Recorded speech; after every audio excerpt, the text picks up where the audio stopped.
Hello, everyone, and welcome to the Blue Crew Podcast, the show hosted by Gen Z Democrats for Gen Z Democrats. Here we'll discuss current events, policy, and politics from the perspective of young voters. In an ever-changing political landscape, we believe it's important to facilitate open dialogue in order to promote national unity. Stick around for the newest episode of The Blue Crew.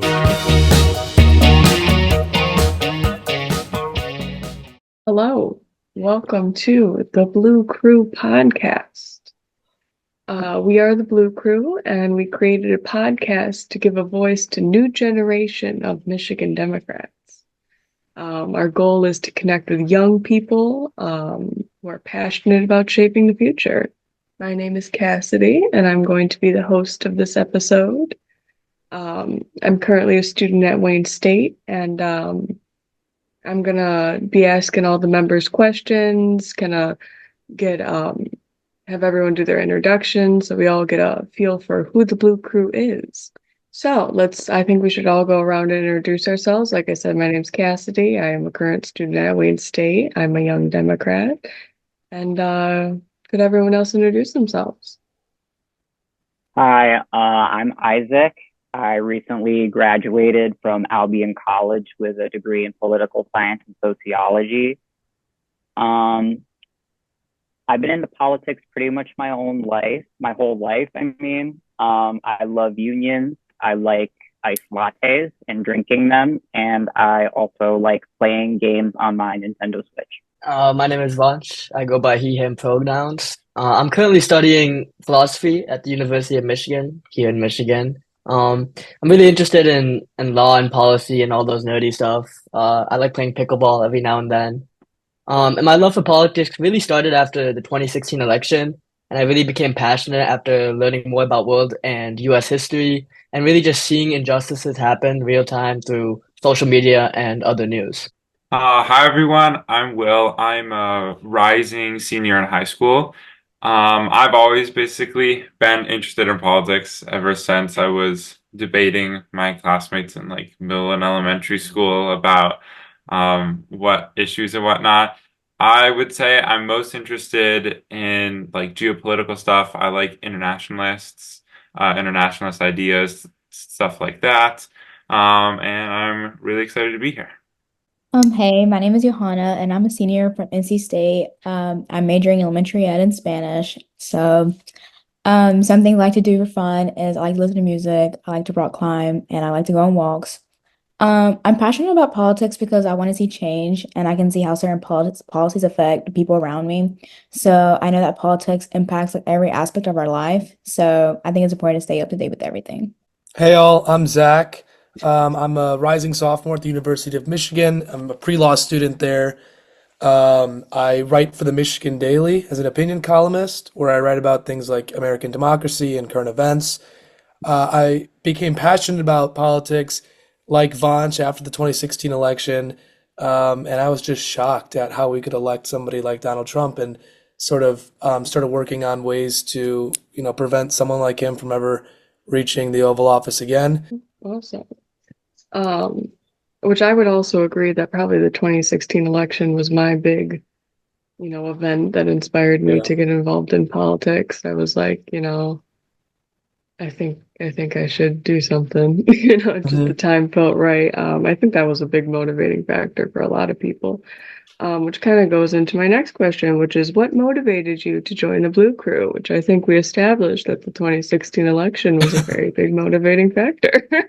Yeah. I mean, besides the 2016 election, I mean, that's just for everyone. I feel like that was our first, experience with politics as with our age. But the main reason I wanted to join the Blue Crew is because I've always been aligned with the Democratic Party, but I didn't always see all of my needs met.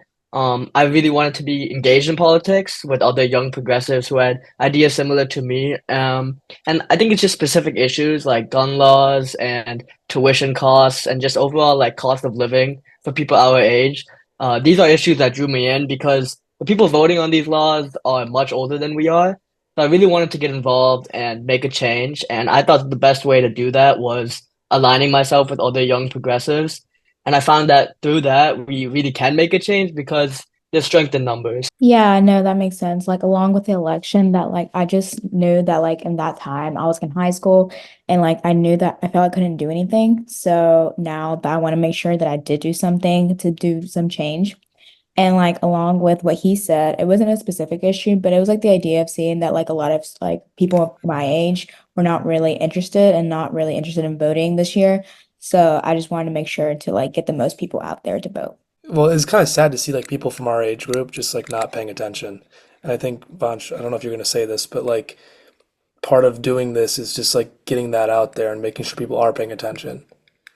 No, yeah, that's exactly what I was gonna say. I think it's just like a common issue. I think it's gotten people have gotten more politically charged recently, but like when I started getting into politics, most people my age were just kind of just not interested in it at all. So I think it is a good opportunity to get our peers involved. Yeah, definitely. And I think, when you're in high school, it's like they don't really teach you, how to register to vote or, what the ballot's going to look like. I think it's really important to like educate young people about how to vote, how to get involved. And I think that's really what the Blue Crew wants to do is get people educated, young people, and then just inform people about voting and specific issues like housing. I would agree. I want to buy a house pretty soon, and it's crazy how, I think it's the statistic was like 3 times more than what your parents or what your Right. grandparents bought your house for. And that's a really big issue for Gen Z, you know what I mean? So just informing people about what the issues are, and that we can make a change is very important. Yeah. I would And I think agree. another Thank big you. thing about it, I think another big thing is just like living in Michigan. Obviously, it's a big swing state. So like the city I'm Yeah. from is very split. So like seeing like I guess different parents, I think things like during COVID, like there was a lot of political debates and things like that. So I think like being in a such a politically divided area definitely contributed to me wanting to be politically engaged. Yeah, I mean, 8 years ago we were red for Trump and then we turned blue and now it's pretty much we don't know what's going to happen. So I think a place, especially like Michigan, it's important to have a group like this where, we're trying to educate as many people as possible and pushing voter registration, getting to the polls and stuff like that because, I mean, it's important here. And it kind of sucks how the Electoral College does that, where it picks out only a few states, but that's the reality we live in. And so we have to deal with that however we can. So my next question would be, what core democratic principles resonate with you as a part of the Blue Crew? I feel like one principle definitely that resonates with all of us and heavily relates to like what we were just talking about right now is just the general promotion of political participation in all of its forms, not just being like, hey, go out and vote. It's also like, hey, read this article, read this, have conversations and open dialogue. I feel like it's like pretty critical, especially to kind of promote this principle, because I feel like there's a lot of pressure on Gen Z specifically. I get like older people all the time telling me like, you guys are the future. You guys are the future of our livelihoods and stuff. And I'm like, okay, I guess that means we need to set a quality example for those that are going to come after. I think adding on to that is something that's really important is like changing the digital landscape. I mean, like part of us being young is that we have grown up with social media. And I think it can speak for everyone that political arguments on social media aren't always the healthiest or don't really contribute to the most. And obviously, there's like a slew of misinformation across social media. So I think like being young equips us with the tools to be able to fight that and kind of I guess fix the digital landscape, like I was saying. Because like apps like these just aren't designed for healthy conversation.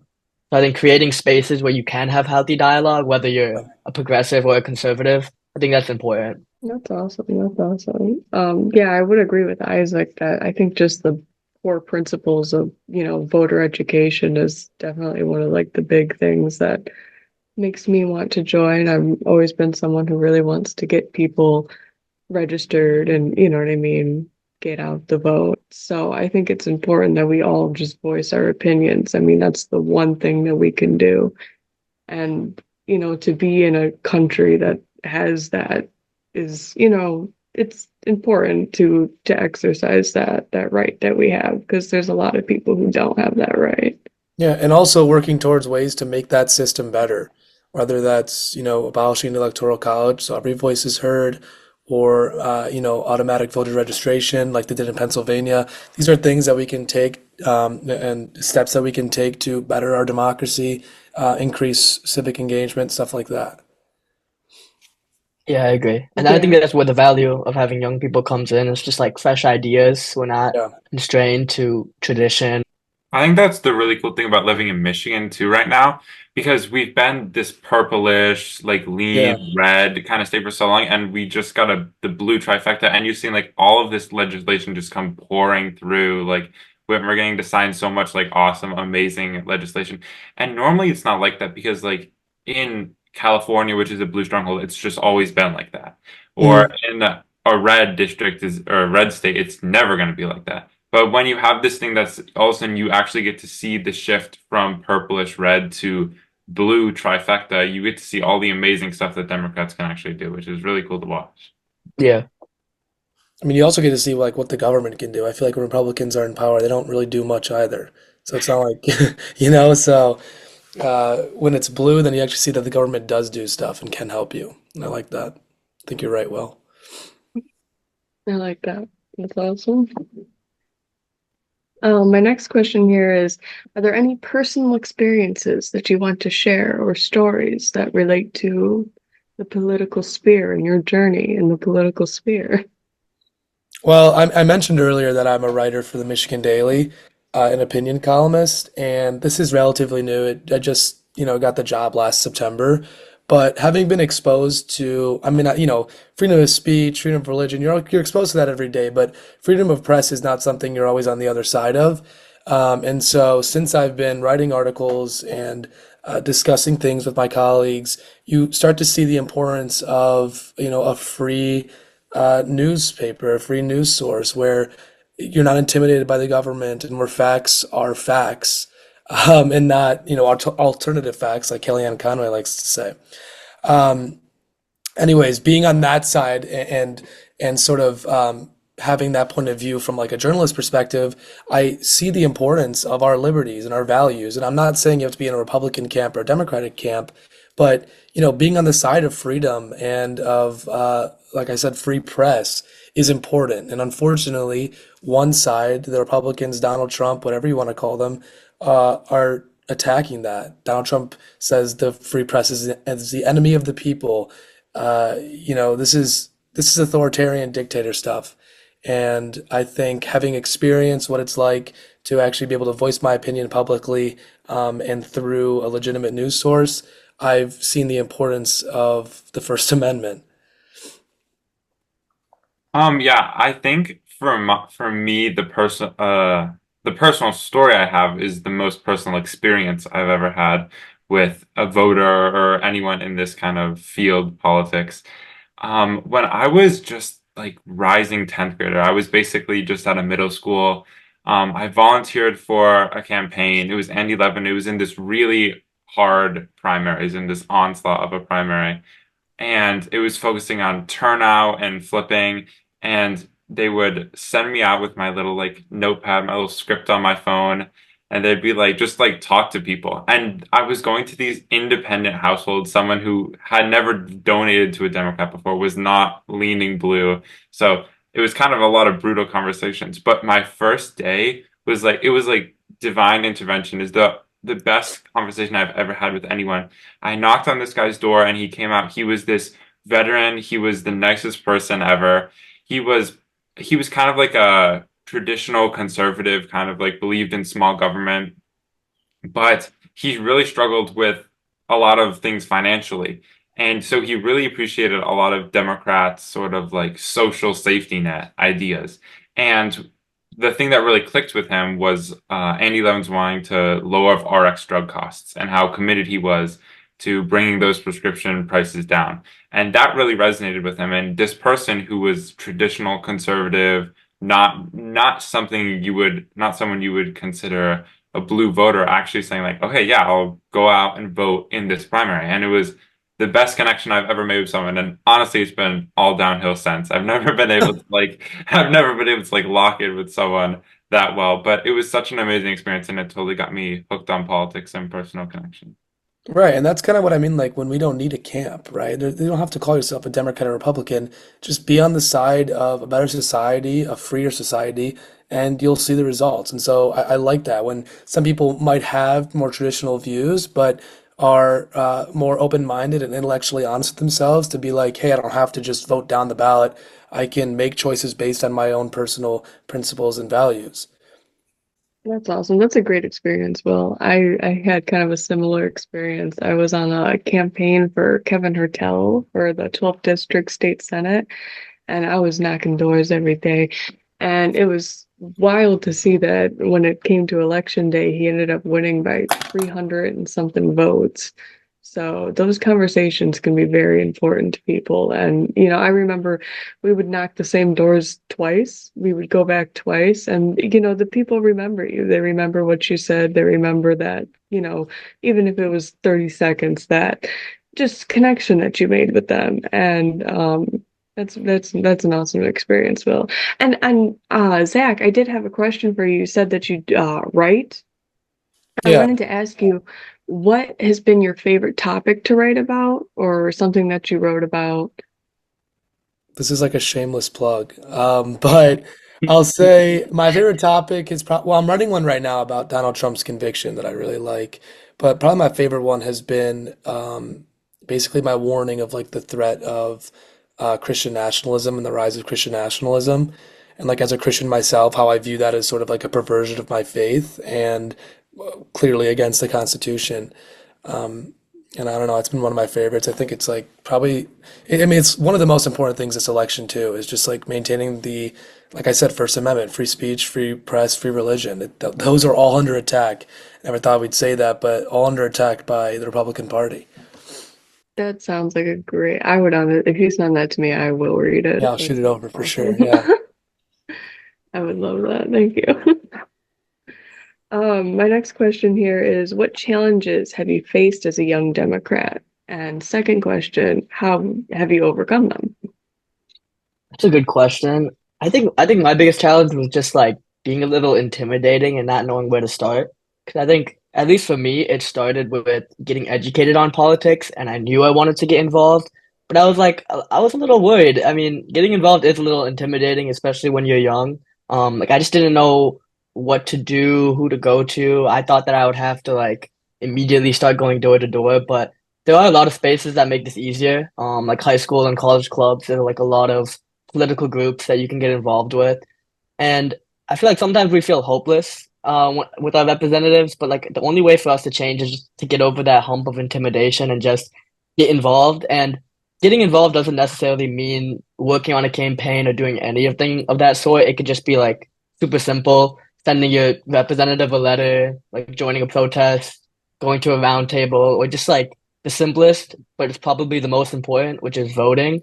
Like these are all ways you can get involved, and it doesn't really take that much from you. And the truth is, like, as citizens in the US, we have the right to make our voices heard. So you should take advantage of that, especially as young people who don't get the same representation in Congress. So I think it's just super important to get over those kind of challenges because I think especially with the Democratic Party, they do make it a lot easier to be a young person and get involved because they kind of accept that those viewpoints. So I think just like not being worried and not and just taking risks if anything. That's very inspirational. I like that. I like that a lot. Well, obviously, right now, the thing that I'm kind of doing is this Blue Crew here. But before I did this, I got involved with my local Democratic club. And you'd be surprised the fun stuff that they do. I remember we did a barbecue. That was awesome. It was just fun to, be involved, listen to them motion and vote on things. It was a fun experience. I very much enjoyed doing that. And I met a lot of people. I met a lot of local candidates running, you know what I mean? So even just quick Google search of what your local Democratic club is can lead to a lot of fun connections you can make. And then even I remember I met Gretchen Whitmer. She came to Wayne State. So the Wayne State university Democratic club set that up. And that was really awesome. So even sometimes your school has, these Democratic clubs. Yeah, not a lot of people really know about those, kind of clubs. They probably are a bit niche, but you'd be surprised once you look around a little bit. You do tend to realize there is a, community of people that are out doing political activism. Yeah, and I think like one of the most effective ways too is just getting involved in local politics. Like I don't think people realize how much is going into local politics, like the issues, the people, and how easy it is to just like go to your local city council meeting and just make your thoughts heard. And even if like you don't have like the hugest gripes with your local community, just like being politically involved, it's just a good way to start. Mhm. I think another way Definitely. like to be involved is like spreading the word, just like literally like yesterday I went on a walk and then I was talking with a friend and they were like, "What are you doing tomorrow?" And then I was like, "Oh, I have this meeting." And they're like, "Oh, what do you work for? What do you work for?" And so then I just started talking about this and then just started to remind them that I was like making sure to remind them, encourage them to go vote and stuff. So I feel like it's pretty easy, simple to like bring up the conversation like to go out and vote, and it's really important. And especially with us, like for example, like we work or something like that. Right. Yeah, it's easiest to influence a friend. It's like way harder for some Instagram post to get someone to vote than if I tell my friend. So I think just using our connections too. That's a good point. Definitely, definitely. Or you can also go to your local Walmart, get a big T-shirt that says vote, and then people might be asking you questions about that. Oh, at least Last those time I was in young. Walmart, I saw these voting shirts, and I'm like, I've never seen shirts that say "Go vote, vote." I'm like, Who made these? They're I great. I might have to want to get buy them all." one. I Especially like know. in a Walmart too. That's Walmart. I was interesting. like, I didn't what know is Walmart this? was so worried about who was voting. Yeah, it was just like on an end cap. I did a double take. I was like, do I buy all of them or?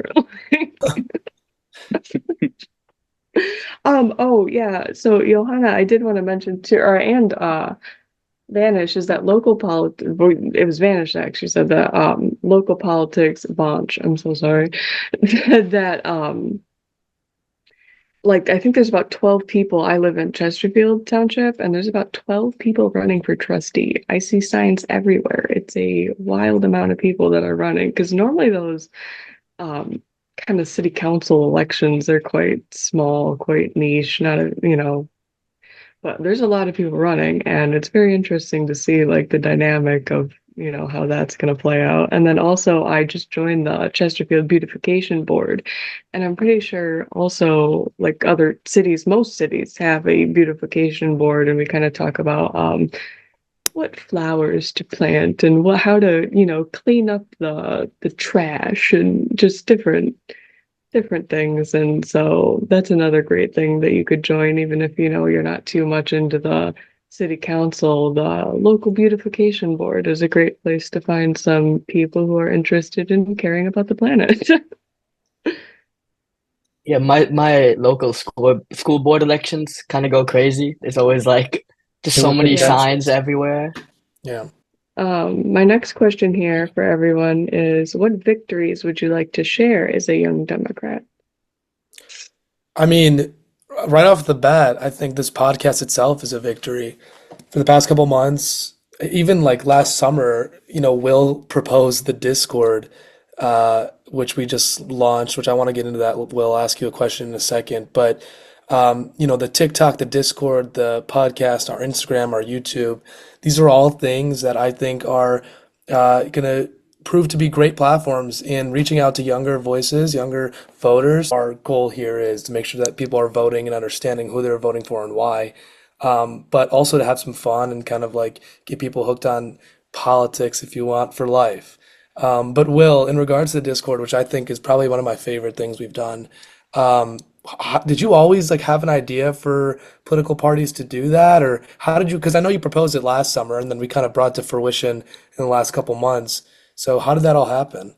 I mean, it was really not like a well thought out thing. It was just like I was trying to think, everyone was kind of suggesting things that I feel like have were very obvious in politics, like, Right. oh, do a podcast, like, oh, there's a lot of political podcasts. Oh, do like a social media campaign. Oh, there's a lot of social media campaigns. And I was just trying to think of something in the social media sphere that hasn't been like utilized in that way. And I just thought of Discord because I use it fairly regularly. And I'm like, hey, it is built for communities to talk about things that they're interested in, like Hmm. between friends and to build up a community. I wonder if there's a political Discord. And I looked and there was like nothing. There was like two and like there's like two attached to like a subreddit or something for their own personal things. And But you would think those like right? political discords would be so much more popular given the fact that like Discord is literally just people talking. Yeah, right. I So feel like yeah. there'd be something out there, but there wasn't. So I'm like, oh, we could do that. I Hmm. mean, we could do that. So I think it's really exciting that it's actually happening. That's awesome. Yeah, so we launched that. If you guys want to join, there's a QR code on your screen that's a link tree to all of our socials, and we'll talk about that later on. But um, in terms of like victories that are worth celebrating, Discord, this podcast right now, our YouTube, our TikTok, I think are all pretty cool. I'm super excited. Hmm. That's awesome. And I have to say is that trifecta that we have in Michigan as Democrats, that's awesome. We were saying that's hasn't happened, and to have that, I think how many years has it been since that? Like 40 something. Like I forget the exact number, but it's been a long time. Been a minute. And yeah. What were you saying, Will? No, I was just saying it has been a minute since we've had a blueprint. Yeah, I think I remember, talking about it, and I think it was like 40 something years since that's happened. So that's a long time, and it's definitely to have that.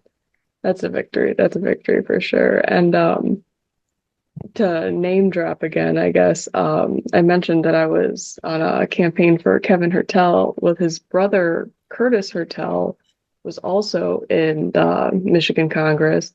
And he's mentioned that it was one of his great ideas to have a trifecta in Michigan, and that, that was something that he was really focused on and talking to people about getting, Democrats to run, getting them to win. Mm. And it's awesome to see that happen. So I know that he was someone that was very happy to see that happen.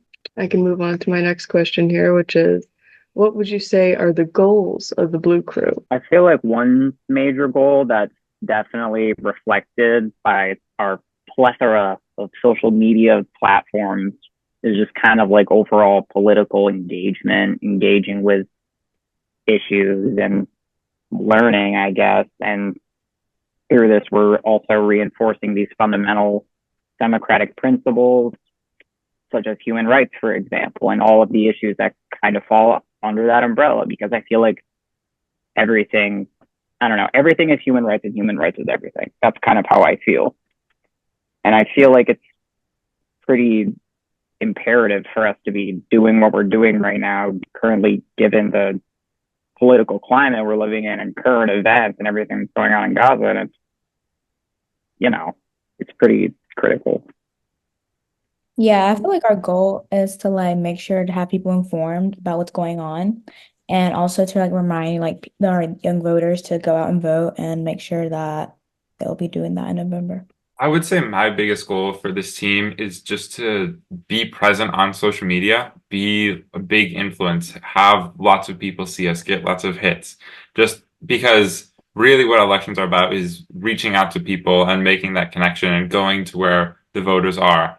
And right now the voters are on social media, especially Gen Z. And if we're able to be a big space in that space, then we can reach them and we can win for Democrats, win for everyone. I kind of have a sub question to this one is, I know that I asked you like what the goals of the Blue Crew as a whole is, but what do you think a personal goal of yours inside of the Blue Crew would be?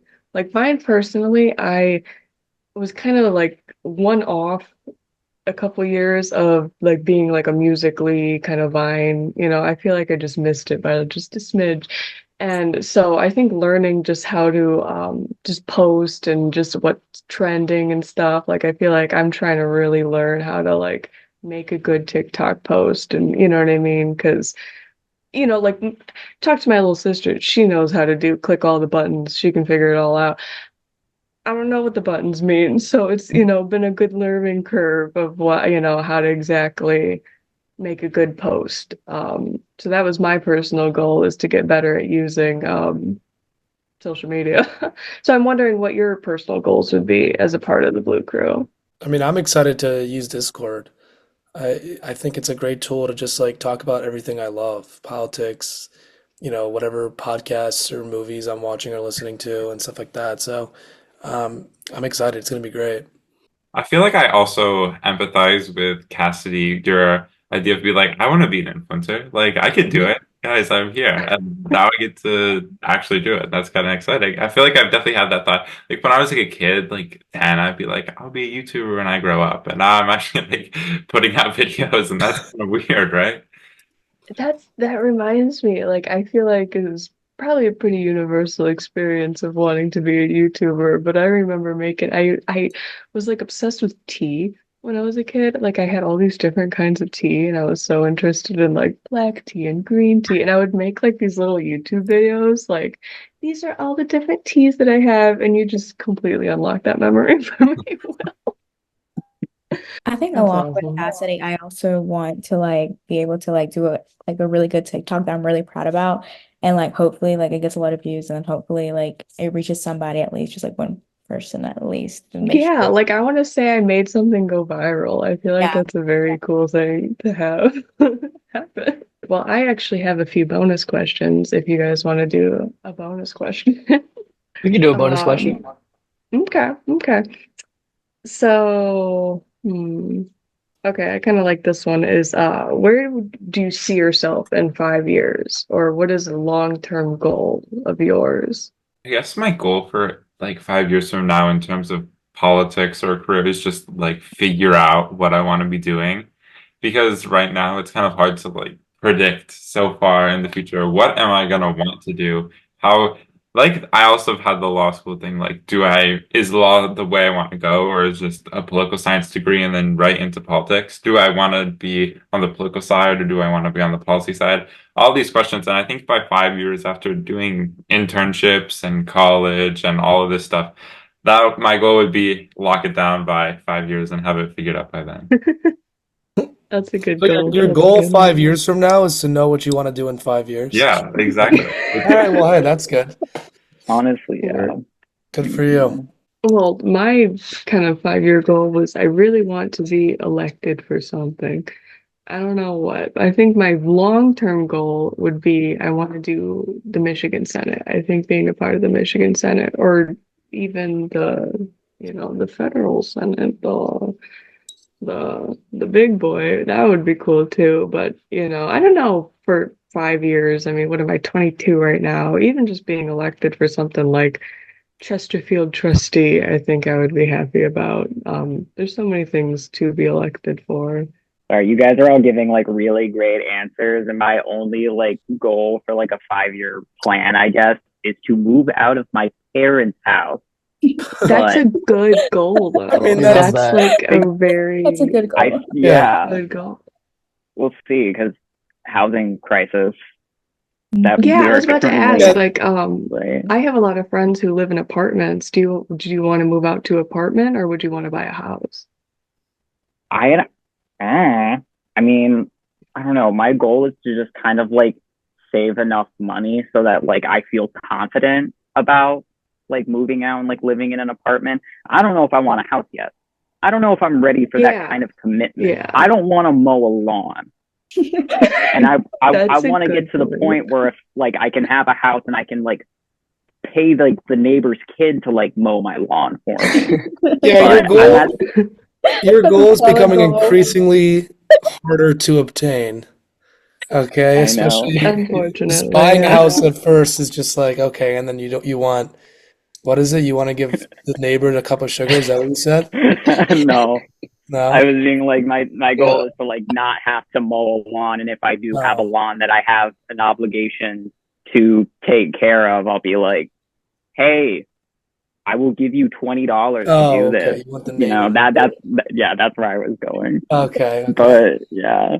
Well, this was a great talk, everyone. Yeah, I enjoyed everyone's answers. I hope people find this podcast very interesting and they want to stay tuned for our next episode, which they can stay tuned for.